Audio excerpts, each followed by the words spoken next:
Hello, everybody. Welcome to the third episode of People and Stories. Today, I've brought to you a really prominent profession of the wedding industry, the one who holds every celebration together, a wedding anchor and a choreographer. Welcome Yash Singhal with us. Thank you so much, Snehal, for having me on your podcast. And I'm very grateful to sit here. और मुझे अपनी चीज़ें बताने का मौका मिल रहा है यार, मैं बहुत खुश हूँ. Thank you so much. For sure. So tell me this, for someone hearing about you for the first time, आप अपने आप को, अपने प्रोफेशन को लोगों को कैसे इंट्रोड्यूस करोगे? एक सिंपल सा मैं कोड बोलता हूँ अपने लिए यूजुअली कि मैं लोगों की ज़िंदगी में रंग भरने का काम करता हूँ. बेसिकली मैं उनके लिए जो मेमोरीज़ हैं उनको क्रिएट करने का, उनको और ज़्यादा सुंदर बनाने का काम करता हूँ. मैं इवेंट होस्ट करता हूँ और आजकल काफ़ी चीज़ें ऐसी हैं जिसकी वजह से वो चाहते हैं कि ये चीज़ें और ज़्यादा इन्हेंस हों. तो मैं ट्राई करता हूँ कि वो उनकी जो सिंपल मेमोरीज़ थी उनको और ज़्यादा इन्हेंस कर दूँ, ज़्यादा कलरफुल कर दूँ और ज़्यादा फ़न बनाऊँ. This is my work. That sounds really awesome. And I wanted to know this from you कि मुझे जो पता है आप over 50 weddings अभी तक host कर चुके हैं.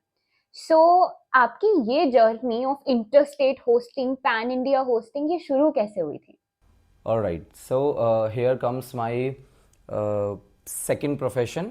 बेसिकली वो पहले फर्स्ट था, अब वो सेकंड बन गया है क्योंकि मेरा ज़्यादा फोकस अब एंकरिंग पे है. बट मैं एक कोरियोग्राफर भी हूँ, as you know very well. So हम एक फैमिली के लिए कोरियोग्राफीज़ कर रहे थे एंड उनकी होस्टिंग डेस्टिनेशन वेडिंग थी इन पंजाब.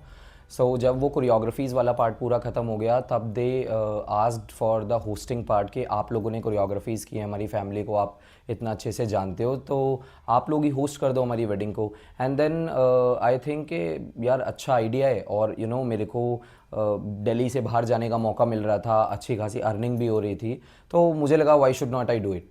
तो मैंने फिर उसकी प्रिपरेशन की एंड देन सबसे पहला इवेंट मैंने उनका होस्ट किया. और उसके बाद से ही मेरे को उस चीज़ में इंटरेस्ट आया और मेरे को लगा कि मेरे को ये करना चाहिए बिकॉज मैं ये कर भी सकता हूँ और मेरे को उस चीज़ में बहुत ज़्यादा मज़ा भी आया.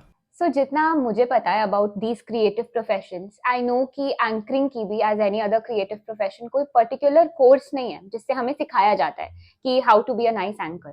सो I wanted to know this from you कि आपके लिए कैसा रहा वो preparation journey and the way you told me कि आपने एक्सीडेंटली शुरू किया था एंकरिंग करना. So from that wedding to the weddings you are doing now, how did that preparation happen and what was the story behind it? All right, so yeah this is true कि anchoring के लिए proper courses नहीं हैं. Even अब धीरे धीरे जो wedding industry के बहुत अच्छे खासे एंकर्स हैं वो धीरे धीरे लोगों को सिखाने के लिए कोर्सेज क्रिएट कर रहे हैं या फिर वीडियोस वगैरह बना रहे हैं.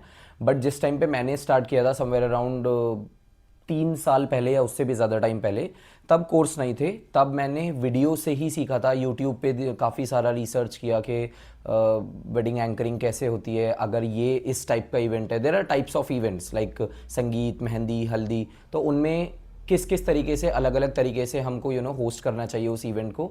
और मैंने यूट्यूब पे वीडियोस देखना स्टार्ट किया, मैंने नोट्स बनाए, मैंने शायरी सर्च की और उनको लिखा. यूट्यूब पे बहुत सारी वीडियोस में देखा कि शायरी कैसे बोलते हैं या फिर अगर हल्दी है तो उसको गेम्स को कैसे कंडक्ट करते हैं, किस किस तरीके के गेम्स होते हैं, अपनी स्क्रिप्ट को कैसे प्रिपेयर करते हैं. तो वो सब चीज़ें मैंने यूट्यूब से सीखी, बहुत सारी चीज़ें गूगल से रिसर्च करके सीखा और फिर खुद से बस ट्राई करता रहा नई चीज़ें, थोड़ा बहुत एक्सपेरिमेंट करना.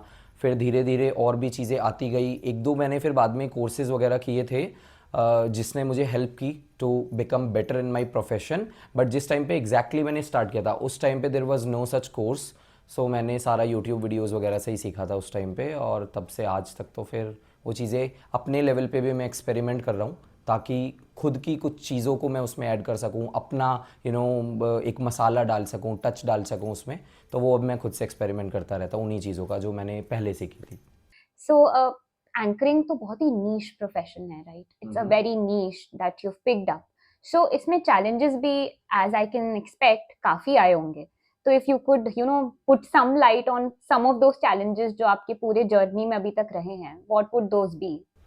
चैलेंजेस एक्चुअली ये जो प्रोफेशन है इसके लिए जब मैं सीख भी रहा था तो मैंने कुछ बड़े एंकर्स की वीडियोस देखी या इंस्टाग्राम पे उनको फॉलो किया, यूट्यूब पे फॉलो किया, तो उनसे सीखा. तो कुछ चैलेंजेस मुझे उन्होंने बताए, कुछ मैंने खुद से इवेंट करते करते सीखा और मेरे पास जो चैलेंजेस आए उनमें से मैं एक बताना भी चाहूँगा। तो मैं एक वेडिंग संगीत होस्ट कर रहा था, और संगीत प्लस रिंग सेरेमनी। तो वहाँ पे मेरे को इन्फॉर्मेशन जो मेरे पास आई, उन्होंने बोला कि ब्राइड एंट्री है और आप अनाउंस कर दो। तो सिंपल अनाउंसमेंट तो नॉर्मली लोग भी करते हैं, तो एंकर्स थोड़ा सा डिफरेंट टाइप से होस्ट करते हैं, अनाउंस करते हैं। तो मैंने भी वही चीज़ की है, और उस टाइम पे मैंने उसमें एक लाइन यूज़ की कि इस शाम की सबसे खास महिला की एंट्री हो रही है, तो आप लोग खड़े हो जाइए, तालियां बजाइए, होटिंग कीजिए। तो ऐसा मैंने 2-3 बार रिपीट किया, और हुआ ये कि उस वजह से, उस लाइन की वजह से जो ग्रूम था, ग्रूम साइड के जो पेरेंट्स और ब्रदर थे, वो ऑफेंड हो गए, और वो मेरे पास आए और उन्होंने बोला कि आप सिर्फ ब्राइड के बारे में बोल रहे हो और हमारा बेटा खास नहीं है या फिर हमारा भाई खास नहीं है, कि आप बोल रहे हो कि सबसे खास महिला की एंट्री होने वाली है। तो फिर मैंने उनको पहले काम डाउन किया। मैंने बोला कि मेरे पास सिर्फ यही इन्फॉर्मेशन थी कि ब्राइड की एंट्री है, मुझे नहीं पता था कि ब्राइड एंड ग्रूम साथ में एंट्री कर रहे हैं, और ये मुझे बिल्कुल अभी आप लोगों ने बताया। तो फिर मैंने उनके हिसाब से एंट्री की। तो ऐसी बहुत सारे चैलेंजेस आते हैं जिसमें कई बार लोग ऑफेंड हो जाते हैं। तो इसीलिए एंकरिंग के प्रोफेशन में सबसे ज़रूरी चीज़ है ध्यान रखना कि लोग ऑफेंड ना हो हमारी किसी बात से, और यही सबसे बड़ा चैलेंजेस है कि आप कैसे उससे कोप अप करते हो, ताकि आप अच्छे से होस्ट भी कर पाओ और किसी को उससे हर्ट ना हो। सबको सिर्फ मज़े आने चाहिए यार जब आप होस्ट करो।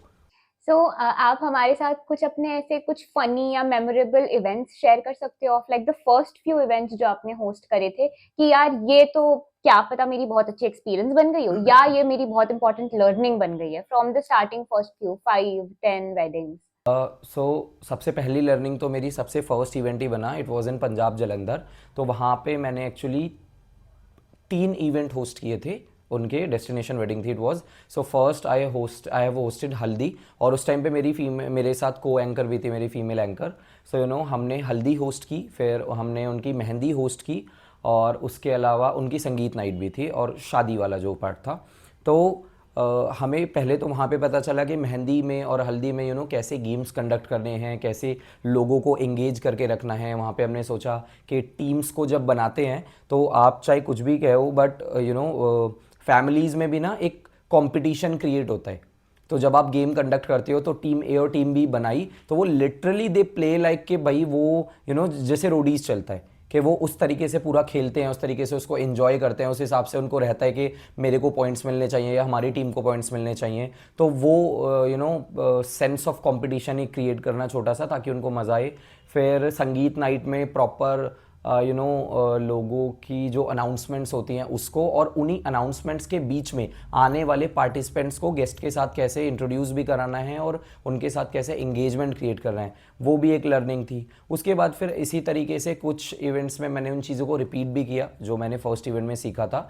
बट जब फिर मुझे लगा कि अब मुझे और चीज़ें ऐड करने की ज़रूरत है, तो फिर जब मेरे आगे के इवेंट्स आने लगे, उनमें मैंने कुछ अपनी तरफ से, जैसे क्या होता है डिफरेंट डिफरेंट कल्चर्स या डिफरेंट डिफरेंट कास्ट के जब मैं इवेंट होस्ट करता हूँ, तो उससे पहले सबसे ज़रूरी चीज़ है कि मैं रिसर्च करता हूँ कि अगर मैं बनियों की वेडिंग होस्ट कर रहा हूँ तो बनिए किसको मानते हैं। तो अभी रिसेंटली एक वेडिंग में मैंने वहाँ पे गणपति बप्पा मोरिया के साथ उनको बोला कि जय श्री श्याम और Khatu Shyam something like that. तो वो एक रिलीजियस इवेंट भी बन जाता है और वो उससे बहुत अच्छे से कनेक्ट कर पाते हैं। तो ऐसे डिफरेंट कल्चर को समझना, उनकी चीज़ों को उन तक पहुँचाना एक सबसे बड़ा पार्ट है एंकर का। और वही मेरी उनसे लर्निंग्स भी रही हैं और वही फ़नी पार्ट भी रहे हैं कि लोग फिर मुझे बाद में आके कहते हैं कि यार ये वाला बड़ा मज़ा था, वरना हमने तो सोचा नहीं था कि हमारे लिए कोई खाटू श्याम जी की जय भी करा देगा हमारे इवेंट में। तो वो चीज़ मुझे अच्छी लगती है। सो आपने तो शादियों को बहुत करीब से देखा है, you have seen weddings really closely, being in the weddings for like the 4-5 days जब तक सेरेमनीज चल रही हैं। So in your experience, in your observation, क्या आपको ऐसा लगता है कि weddings have evolved over the last few years? Actually में वेडिंग्स इवॉल्व भी मुझे लगता है कि कभी कभी छोटा वर्ड है, इतना ज़्यादा बड़ा इवोल्यूशन आ चुका है वेडिंग्स में कि जो चीज़ पहले होती थी और जो चीज़ अब होती है उसमें धरती आसमान का फ़र्क आ गया है। अब वेडिंग सिर्फ शादी दो लोगों के बीच का एक वो नहीं रह गया कि दो फैमिलीज़ के बीच एक रिश्ता जुड़ने वाला है या फिर ब्राइड एंड ग्रूम है सिर्फ। अब वेडिंग्स हो गया पूरा सोशल शो ऑफ, पब्लिक को दिखाना, उसको बहुत ज़्यादा इन्जॉय करना। और इन्जॉयमेंट के लिए इतनी सारी चीज़ें ऐड हो गई हैं कि कई लोगों के लिए वो चीज़ें सोचना भी मुश्किल है। बट इससे एक कहीं ना कहीं फ़ायदा ये भी है कि बहुत सारे लोगों को उसकी वजह से बिजनेस भी मिल रहा है, जैसा कि अभी रिसेंटली आप लोगों ने भी सुना होगा, मुकेश अंबानी जी के बेटे की शादी हुई थी, they have spend over 5,000 crore. उसके बाद मेरे क्या है, इंस्टाग्राम पे बहुत सारे बड़े बड़े जो ढोल या फिर इवेंट प्लानर्स हैं या एंकर्स हैं, सब उनके इंस्टाग्राम पे एक दूसरे को फॉलो करते हैं, मैं भी फॉलो करता हूँ। तो वहाँ से मुझे बहुत सारी बड़ी बड़ी वेडिंग्स दिखती रहती हैं। तो मुझे अडानी जी के बेटे की वेडिंग्स का दिखा कि वहाँ पे इतने महंगी महंगी चीज़ों को अरेंज किया, वो भी somewhere around 1,200 crore they have spent. तो ऐसी बहुत सारी वेडिंग है जिनमें इतना ज़्यादा पैसा अब खर्च होने लगा है कि जिसको हम सोच भी नहीं सकते, और इतनी सारी चीज़ें इवॉल्व हो गई हैं कि जिसके बारे में अगर मैं शायद बात करूं तो बहुत लोग चौंक जाएंगे कि ये भी वेडिंग्स में आ गया। मतलब अगर मैं एक वेडिंग एग्जांपल की बात करूं तो एक मैंने देखा था, उसमें लोगों को पहले की वेडिंग्स में लोग आते थे, घर में स्टे करते थे लोगों के, या फिर उनके लिए अरेंजमेंट होता था। अब वही स्टे का जो अरेंजमेंट है वो लिमिटेड हो गया है, 3-4 दिन हो गया है, बट वो इतने बड़े बड़े होटल्स में है, और उन होटल्स में उनको ऐसी ऐसी सर्विसेज दी जा रही है। लाइक एक वेडिंग में मैंने देखा था, उसमें लोगों को मसाज की सर्विसेज दी जा रही थी, जो लोग स्टे कर रहे थे उनके होटल में, जैसे लोग अर्बन क्लैप से या फिर यस मैडम, काफ़ी सारी ऐसी एप्लीकेशन है जिनसे स्पेशली बुक करते हैं पे करके, वहाँ पे लोगों को फ्री में सारे गेस्ट को ये सर्विसेज दी जा रही थी। एंड आई वाज लाइक कि ये भी होने लगा है वेडिंग्स में अब।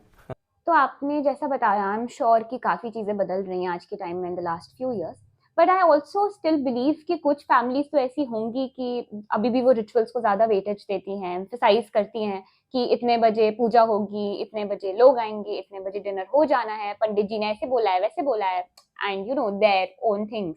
सो if you could draw this difference between वो वाली ट्रेडिशनल वेडिंग्स जो आप देखते हो and then these modern weddings जो आप देख रहे हो, कि दोनों के प्रोज एंड कॉन्स क्या होते हैं, then how would you draw that for us? So यहाँ पे मुझे लगता है कि यहाँ पे जो डिफरेंस क्रिएट होता है वो होता है, डिपेंड्स ऑन द एज और depends on the thinking and thought.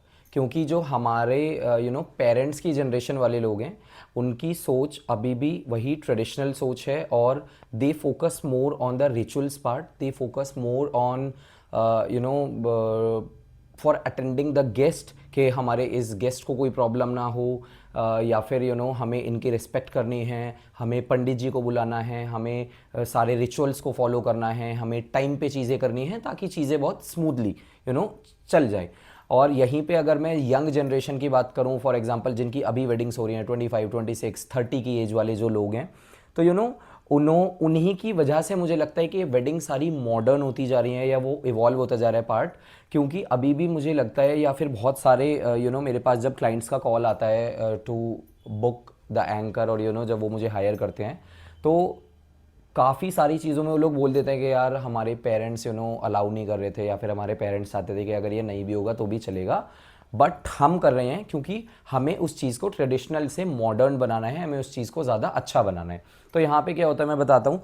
Parents ध्यान रखते हैं कि पंडित जी आए, पेरेंट्स ध्यान रखते हैं कि ये रिचुअल होना चाहिए, ये टाइम पे ख़त्म हो जाना चाहिए, अब इस टाइम पे खाना स्टार्ट हो जाना चाहिए, अब इस टाइम पे डांस वगैरह किया, और अब हमें गेस्ट को देखना है, उनको जब विदा करते हैं गेस्ट को, वो सब करना है, या गेस्ट का वेलकम करना है। वहीं जो ब्राइड एंड ग्रूम है, या फिर जितने भी यंग जनरेशन वाले लोग हैं, वो क्या देखते हैं, वो देखते हैं कि हमें डांस करना है, हमें, या ब्राइड एंड ग्रूम का फोटो शूट चलता है एक टाइम पे, या उनकी रील्स वगैरह शूट होती हैं, बहुत सारे कंटेंट क्रिएटर्स को अब हायर किया जाता है टू शूट द रील्स, और उनकी ब्राइड एंड ग्रूम की एंट्री ऐसी होनी चाहिए, वो अलग अलग थीम्स उसमें यूज़ करते हैं, या फिर हल्दी पे पूल पार्टीज़ भी अब ऑर्गेनाइज होती हैं उसमें।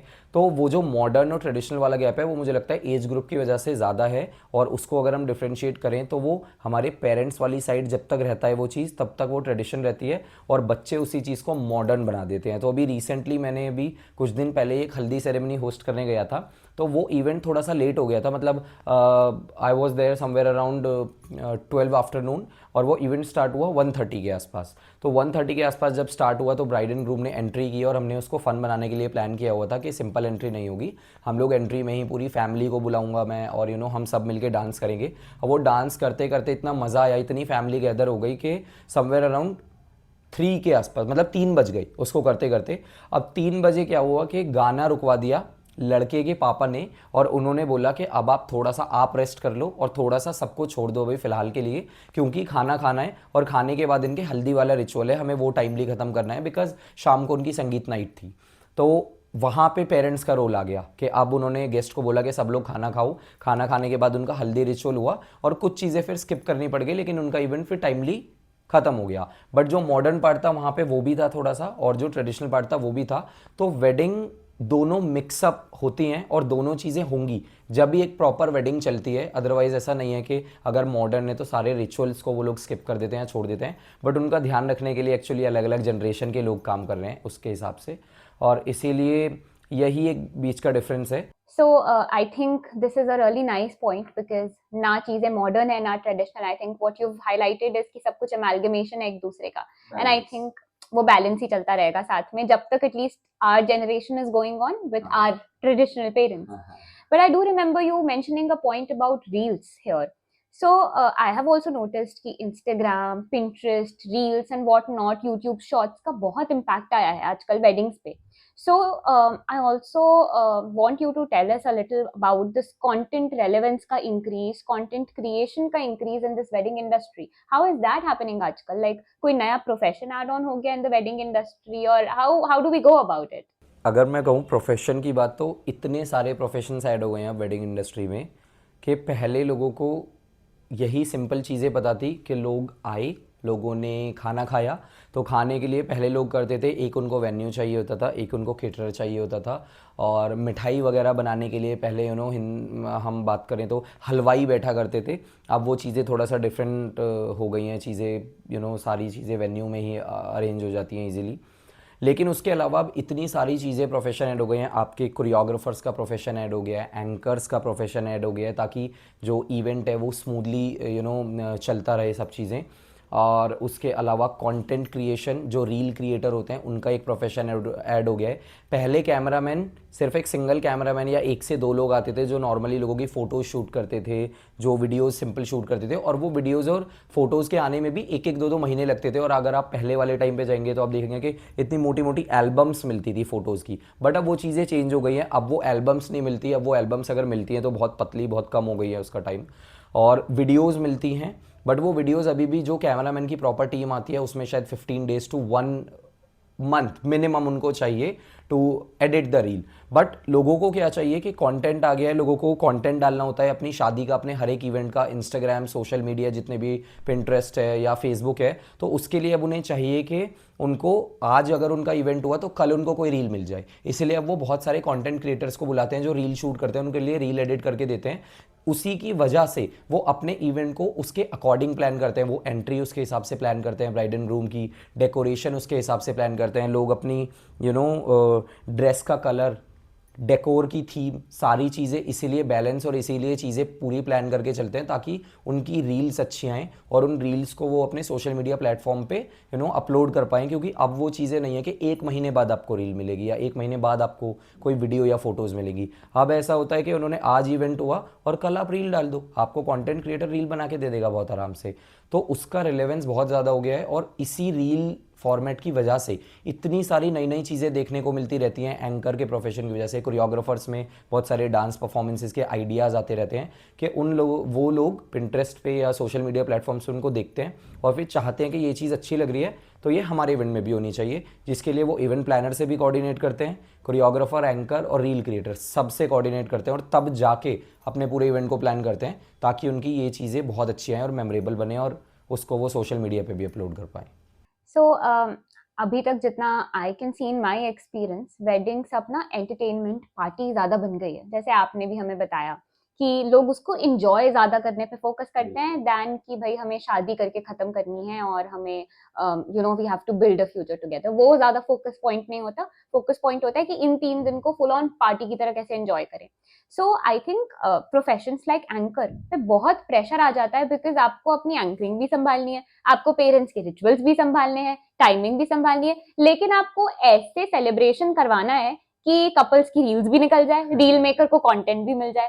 तो how do you strike the balance between content creation and this anchoring entertainment? वो कैसे बीच में आप दोनों को सेटल इन करते हो?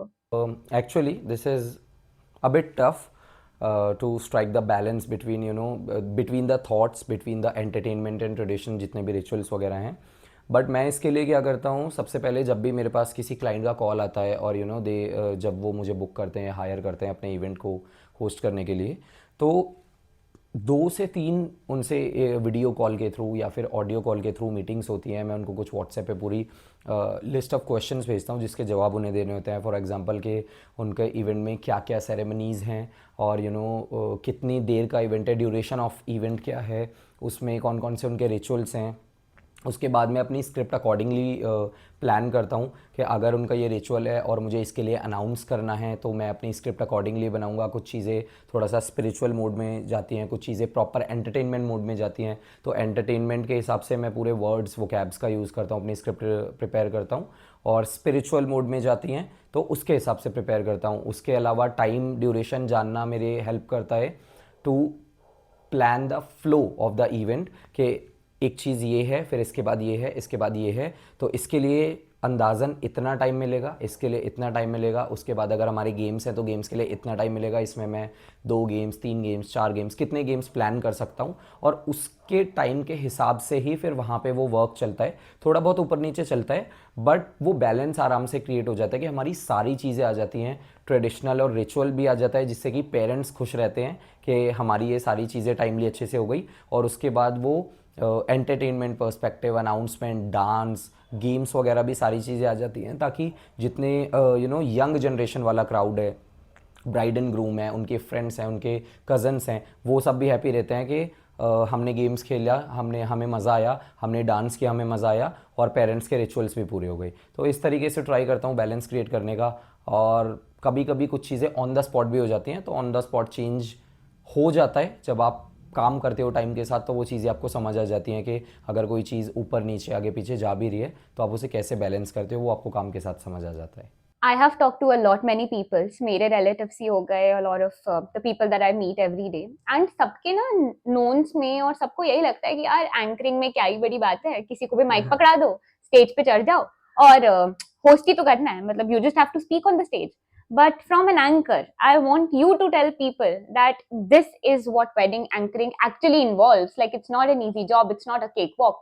So what is it? If you could just educate them about it कि क्या क्या मेहनत, क्या क्या पापड़ बेलने पड़ते हैं, क्या क्या जाता है उसमें.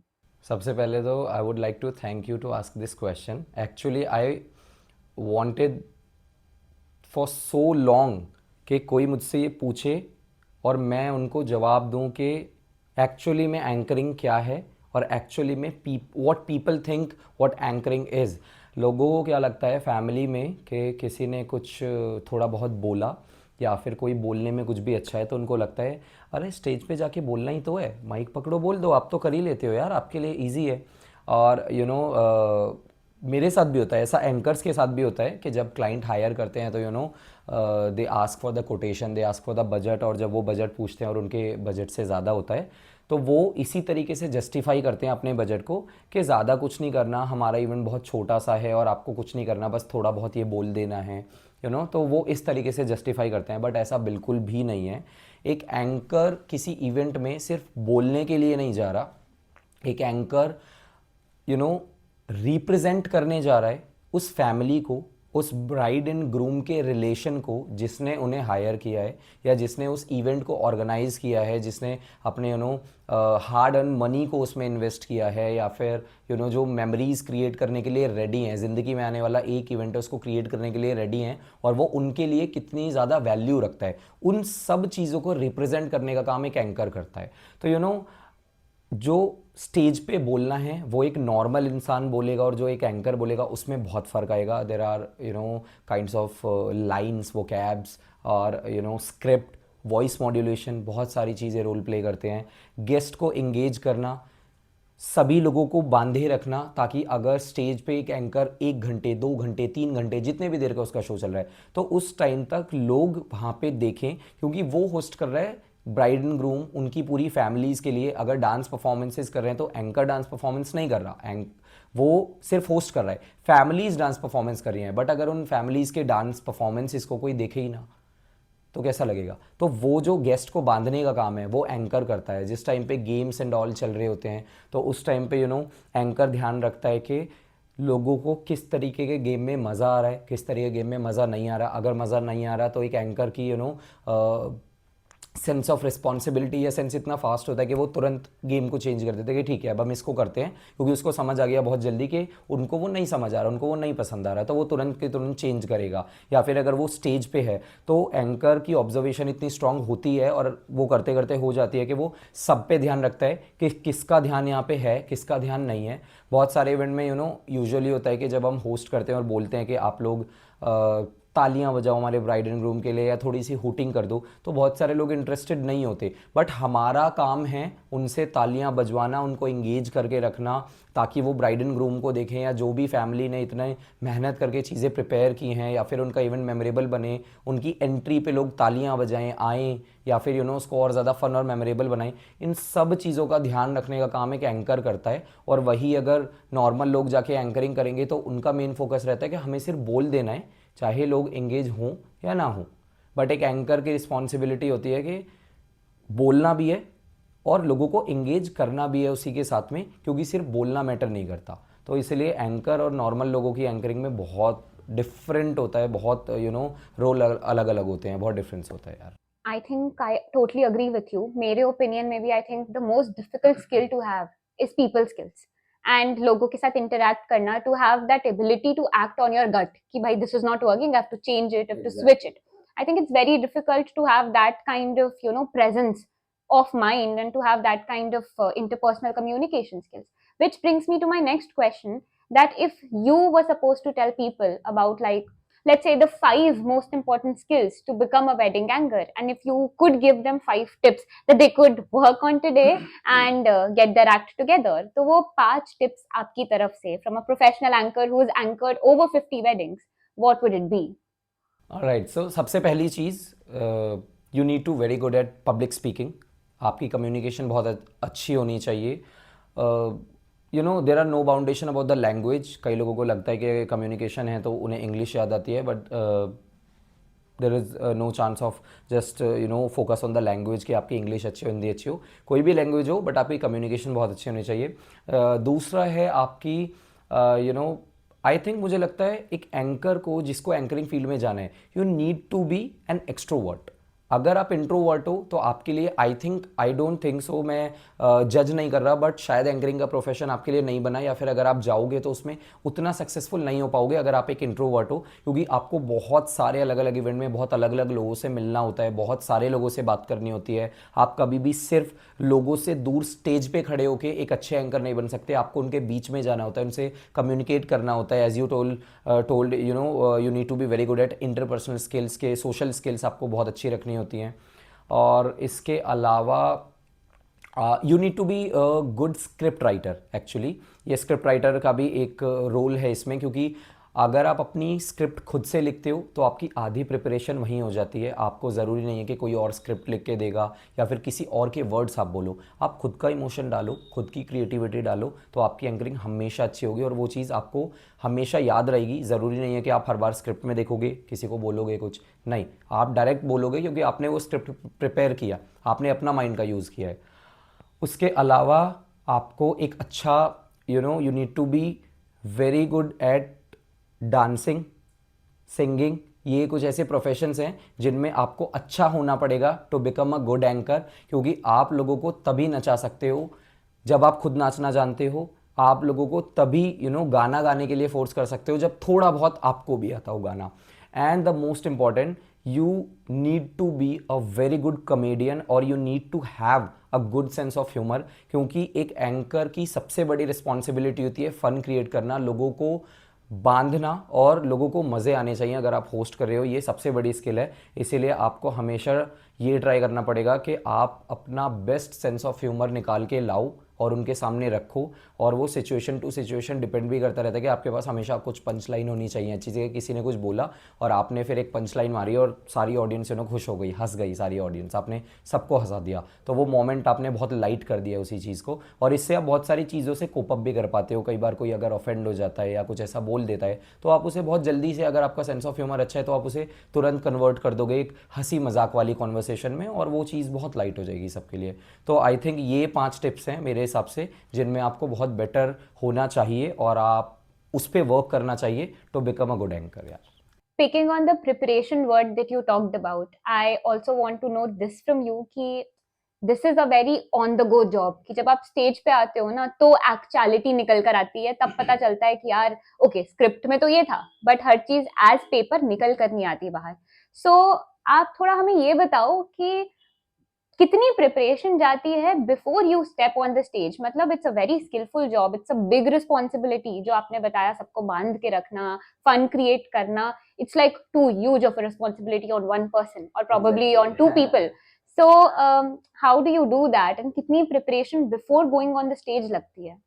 अगर मैं अब की बात करूं एग्जैक्टली अभी की, तो अब उतना टाइम नहीं लगता प्रिपरेशन में, बट जब व्हेन आई हैव स्टार्टेड तब शायद हफ्ते निकल जाते थे बहुत आराम से to prepare just for one event. Because जब क्लाइंट ने आपको हायर किया, मुझे हायर किया, तो क्लाइंट से मीटिंग्स करना ऑडियो कॉल पे, वीडियो कॉल पे, उनके पूरे इवेंट के फ्लो को समझना, उसके बाद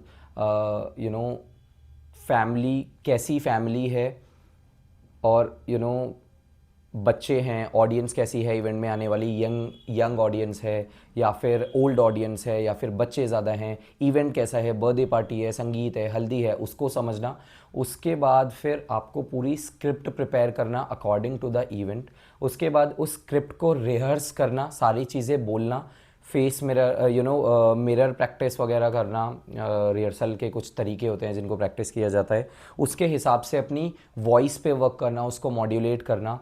उसके बीच में फिर प्लान करना कि आपको कब ऑडियंस से इंगेज ऑडियंस से इंटरेक्ट करना है, कब आपको स्टेज पे जाना है, कब आपको स्टेज से नीचे उतरना है, ऑडियंस से इंटरेक्ट करना है, कब आपको सिर्फ अनाउंसमेंट करना है. और जब ये सारी चीज़ें हो जाती हैं उसके बाद भी मुझे लगता है थोड़ी सी नर्वसनेस बनी रहती है, क्योंकि मेरे दिमाग में चल रहा होता है कि मुझे ब्राइड एंड ग्रूम के लिए बेस्ट मेमोरीज क्रिएट करनी है, बेस्ट मोमेंट्स क्रिएट करने हैं, क्योंकि वो ज़िंदगी में आने वाला उनके लिए एक ही पल है.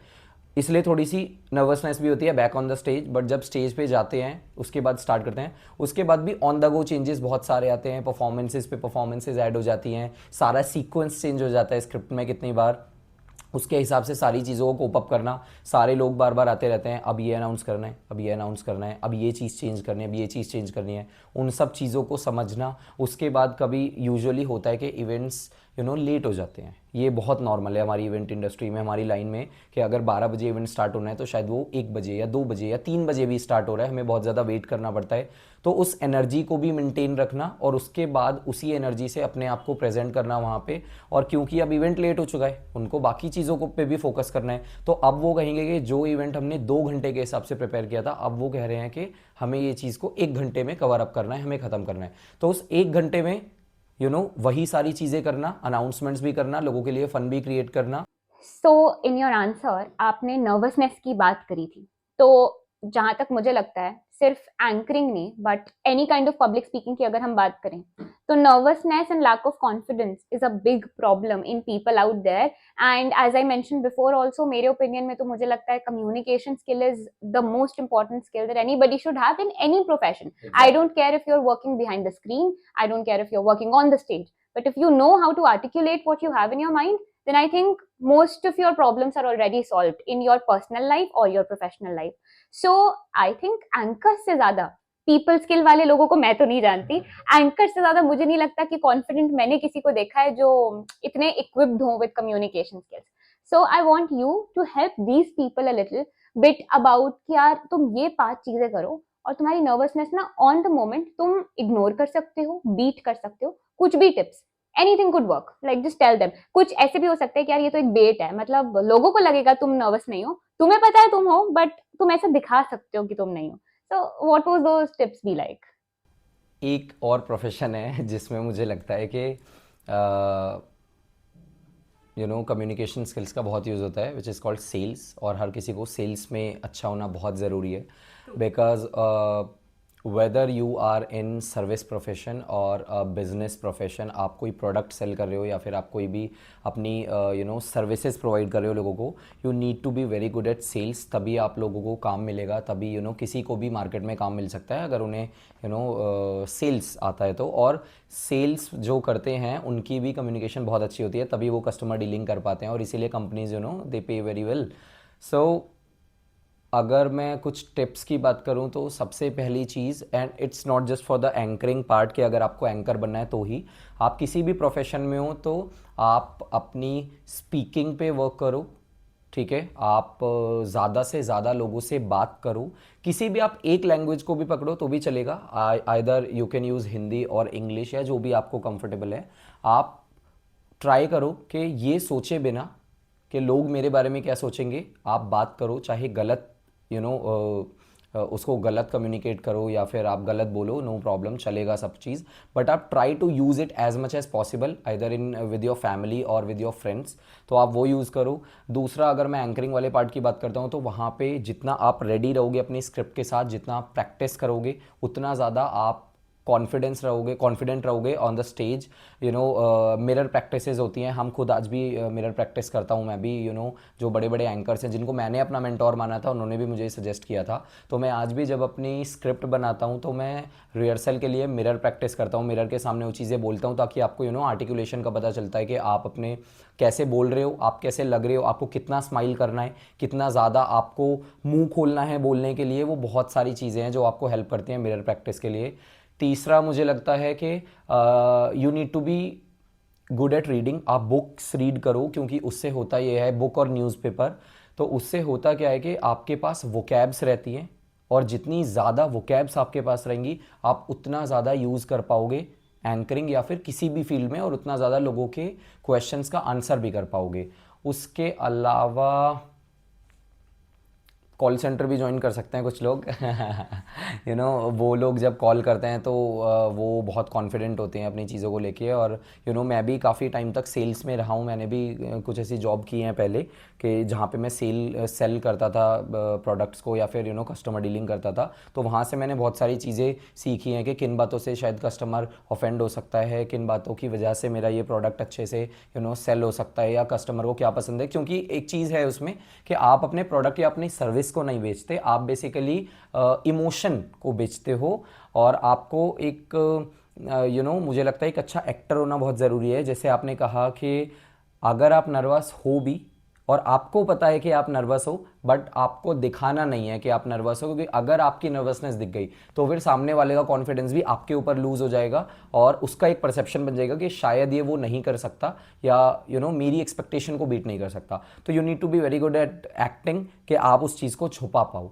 तो यही सारी कुछ चीज़ें हैं जिससे थोड़ा थोड़ा प्रैक्टिस करके अपनी वॉइस के ऊपर, अपनी स्पीकिंग, अपनी रीडिंग के ऊपर, अपने मिरर प्रैक्टिस रिहर्सल्स करके, अपनी स्क्रिप्ट को काफ़ी ज़्यादा बार बार रीड करके, टू बीट और द लैक ऑफ कॉन्फिडेंस और नर्वसनेस वाला पार्ट, उसके बाद भी अगर हल्की फुल्की रहती है तो वो नॉर्मल है, वो मेरे को भी रहती है अभी भी, जब मुझे लगता है कि किसी के लिए मुझे वो मोमेंट्स क्रिएट करने हैं और वो मैं कर पाऊंगा या नहीं, या फिर हर एक ब्राइड एंड ग्रूम के लिए कुछ ऐसी चीज़ें क्रिएट हो पाएंगी या नहीं जो उनके लिए भी सरप्राइज़ हो। क्योंकि ज़रूरी नहीं है कि जो चीज़ें हमने पहले से सारा कुछ डिस्कस किया है मैं वहाँ जाके सिर्फ वही करूँ, मुझे पसंद है कि मुझे कुछ नई चीज़ें लेके जाना, जो ब्राइड एंड ग्रूम ने जब हमने डिस्कशन किया था मीटिंग्स में, तो वो चीज़ें सिर्फ वही हो, मुझे पसंद है कि मैं कुछ नया लेके जाऊं, ताकि फीडबैक में लास्ट में बोलें कि यार हमारे लिए भी बहुत अच्छे सरप्राइजेस थे, और उनको उस चीज़ से मज़ा भी आता है। I'll share a very unexpected thing with you जो लोग करते नहीं है. So I wear glasses and मैं जब स्कूल में डांस किया करती थी या कॉलेजेस में कुछ मेरे ऐसे परफॉर्मेंसेस होते थे जहाँ मुझे स्टेज पे रहना होता था, तो I used to avoid wearing glasses क्योंकि मुझे दिखता ही नहीं था कि बाहर ऑडियंस में लोग कौन है. तो अच्छा। अपने आप में कॉन्फिडेंट हो जाती थी कि कोई दिख ही नहीं रहा, तो कॉन्फिडेंस अपने आप आ जाता था. So I think that helps. That's a funny thing though. Moving on to the next question, I want you to tell us a little bit about these upcoming professions in the wedding industry. जैसे हम पहले नहीं सुनते थे कि event planners, wedding planners, anchors, choreographers, what not, multiple artists, multiple professions, reel makers, as you told us about. तो काफी professions आ रहे हैं. If you could put some light on that, कि wedding industry का scope कैसे over the period of time बढ़ रहा है in terms of revenue, in terms of employment generation, what not. And also अगर आप अभी से कुछ फ्यूचर के लिए देख पा रहे हो कि यार मुझे तो लगता है कुछ ऐसे प्रोफेशंस भी आने वाले हैं, and just tell us a little bit more about them.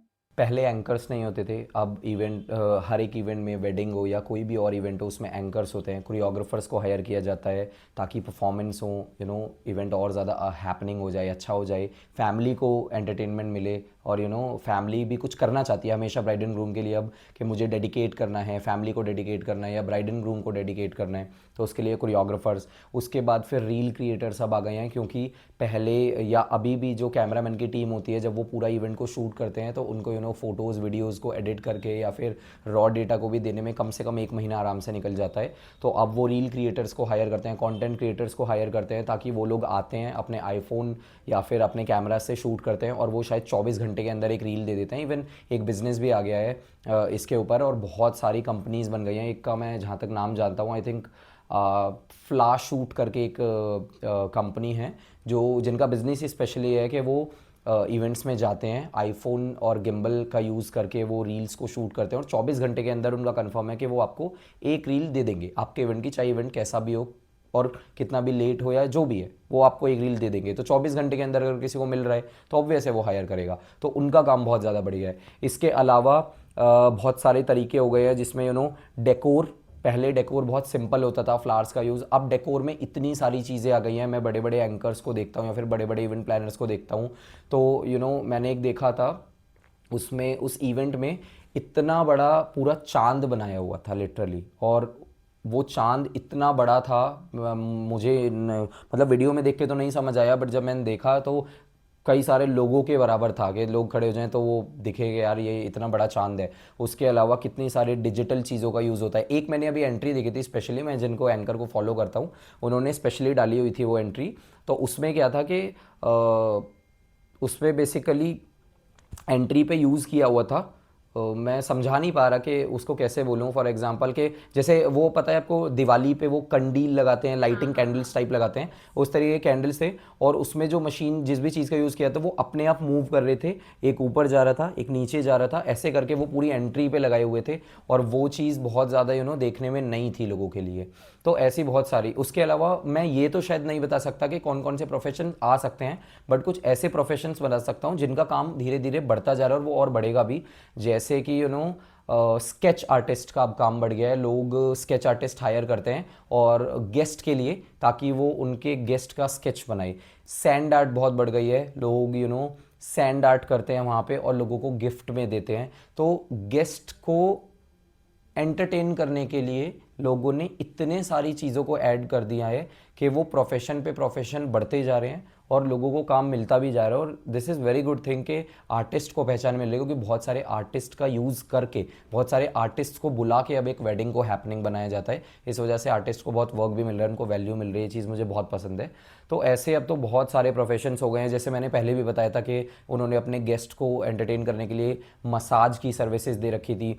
एक आपने पहले देखा होगा कि पहले नारियल होता था नॉर्मली शादियों में, शायद ही कभी किसी ने नारियल देखा होगा। अब वो पूरी कार्ट लगाई जाती है और उस नारियल पे ना डिज़ाइन बनाए जाते हैं। जैसे आपने स्टारबक्स की कॉफ़ी देखी होगी तो उस पर आपका नाम लिखा रहता है, कस्टमाइज़ करते हैं। अब नारियलों को लोग कस्टमाइज़ करते हैं, उस पर आपका नाम या फिर ब्राइड एंड ग्रूम का जो इवेंट होता है उस इवेंट की कोई नेम लिखा होता है ब्राइड एंड ग्रूम का। हैशटैग्स होते हैं एक्चुअली। तो वो प्रमोशन है सब, और ये सारे पीआरस को भी हेल्प करता है टू प्रमोट द वेडिंग, और पूरी वेडिंग को हैपनिंग बनाने का भी काम करता है। और बाद में जाके वो सब चीज़ें मेमोरीज बन जाती हैं कि ये भी हुआ था, ये भी हुआ था। तो ऐसे बहुत सारे न्यू न्यू प्रोफेशंस ऐड होते जा रहे हैं और वेडिंग इंडस्ट्री इतनी ज़्यादा रैपिडली ग्रो कर रही है, इतनी ज़्यादा इन्वेस्टमेंट उसमें जा रही है, इतने सारे प्रोफेशंस बढ़ गए हैं उस एंटरटेनमेंट को क्रिएट करने के लिए गेस्ट के लिए, कि शायद उसके बारे में अभी सोच पाना या आगे तक का सोच पाना बहुत मुश्किल है। और ये बहुत रैपिडली ग्रो करेगी, बहुत ज़्यादा अभी बड़ा स्कोप है, क्योंकि चीज़ें ऐड होती जा रही हैं। और जो लोग सोचते हैं कि हम इसको इतना करते हैं, जब वो इवेंट प्लानर से मिलते हैं तो अपने आप ही वो अपने बजट को भी एक्सपेंड करते हैं और कुछ ना कुछ चीज़ें ऐड करते ही रहते हैं। तो जब सारे लोग ही थोड़ा थोड़ा करके भी अगर अपना बजट एक्सपेंड करेंगे तो ऑब्वियस है कि वेडिंग इंडस्ट्री बढ़नी है, वेडिंग इंडस्ट्री में पैसा जाएगा ही जाएगा और वेडिंग्स कभी नहीं रुकने वाली। लेकिन उनका लेवल बढ़ता ही जा रहा है, तो बहुत रैपिडली ग्रो है और बहुत स्कोप है अभी वेडिंग इंडस्ट्री में।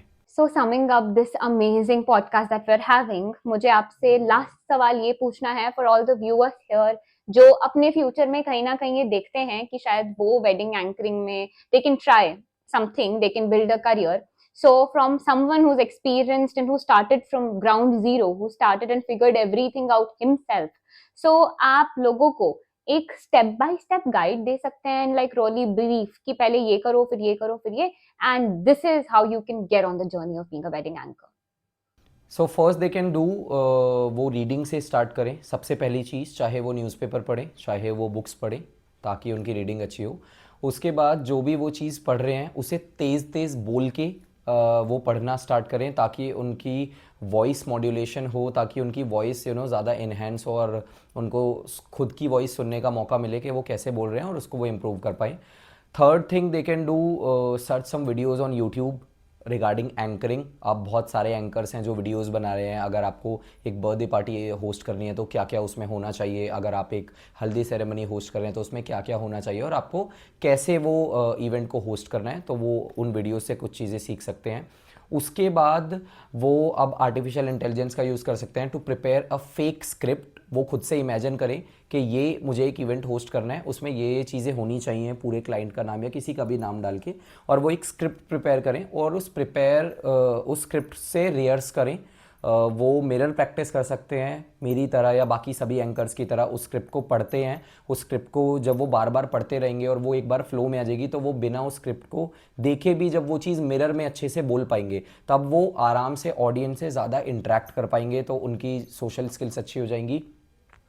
There after they can do, वो अपने घर के कोई भी जो भी इवेंट्स हैं उनको होस्ट करना स्टार्ट करें, ताकि जब घर के इवेंट से होस्ट करें तो उनका थोड़ा कॉन्फिडेंस अच्छा होगा. स्टेज पे वो लोग जाएंगे तो वो लोगों को समझ आएगा कि क्या चीज़ें हमें करनी है, क्या चीज़ें हमें नहीं करनी है. उसके बाद जब वो इन सब चीज़ों में बेटर हो जाएं और उनको जब वो घर के काफ़ी सारे इवेंट्स होस्ट कर लेंगे, उनको थोड़ा पोर्टफोलियो भी मिल जाएगा. बिकॉज इस इंडस्ट्री में एक चीज़ है कि बिना आपको अपनी प्रोफाइल दिखाए, बिना आपको अपना काम दिखाए कभी भी काम नहीं मिलेगा. तो जब आप घर के इवेंट होस्ट कर लोगे तो आपको कोई ना कोई प्रोफाइल या पोर्टफोलियो मिल जाएगा. उसके बाद they can approach sir event planners, wedding planners उनको अप्रोच कर सकते हैं. छोटे छोटे, ज़्यादा बड़े के पास नहीं जाएं अगर स्टार्टिंग में, और कम प्राइस से स्टार्ट कर सकते हैं, ताकि वो लोग उनको बुलाएं होस्ट करने के लिए, और जब उनके पास वो प्रोफाइल होगी वो दिखाएंगे तो मे बी उनको कोई ना कोई काम मिल जाए. और उसके बाद जब उनको वो काम मिल जाता है तो वो इवेंट को होस्ट करें. उसके बाद अपने साथ कोई अपने साथ में पर्सन को लेके जाएं जो उनको रिकॉर्ड करे. वो आएँ, उस रिकॉर्डिंग को देखें, एनालाइज करें कि उन्होंने कैसा परफॉर्म किया और उनको आगे और ज़्यादा कैसा परफॉर्म करना है, ताकि वो उस चीज़ को इम्प्रूव कर सकें. उसके अलावा उन्हें कुछ ज़रूर ये करना चाहिए कि जो अच्छे खासे वेडिंग एंकर्स हैं, बड़े बड़े इवेंट प्लानर्स, वेडिंग प्लानर्स, उनको इंस्टाग्राम पे फॉलो करने चाहिए. वहाँ से उन्हें बहुत सारे आइडियाज़ मिल जाएंगे रिगार्डिंग गेम्स, रिगार्डिंग शायरीज़. उनको एक बहुत बड़े एंकर हैं जिनको मैं भी फॉलो करता हूँ, तो उन्होंने बोला है कि आप रोज़ का एक शायरी या कोई भी एक फ़नी जोक याद करो, ताकि जब आप इवेंट होस्ट करने जाओ तो उसको जब आप यूज़ करो तो आपकी स्क्रिप्ट की ज़रूरत ना पड़े आपको, बस आप उसे यूज़ करो और तब लोग आपके साथ एंगेज हो जाएंगे. तो वो चीज़ करें ताकि बड़े बड़े एंकर से उन्हें बहुत सारे न्यू न्यू आइडियाज़ मिलते रहें, और वो उसको जैसे जैसे इवेंट होस्ट करते करते अपनी चीज़ों में अप्लाई करते रहेंगे, वैसे वैसे वो खुद एक एंकर बनते जाएंगे, बेटर होते जाएंगे अपनी फील्ड में. और आई होप कि उनको फिर बहुत अच्छा काम मिलेगा और वो इवेंट होस्ट करेंगे बहुत अच्छे से. This is the step by step guide. मुझे लगता है कि ये अगर वो करेंगे तो I think they can be a good anchor in very less time.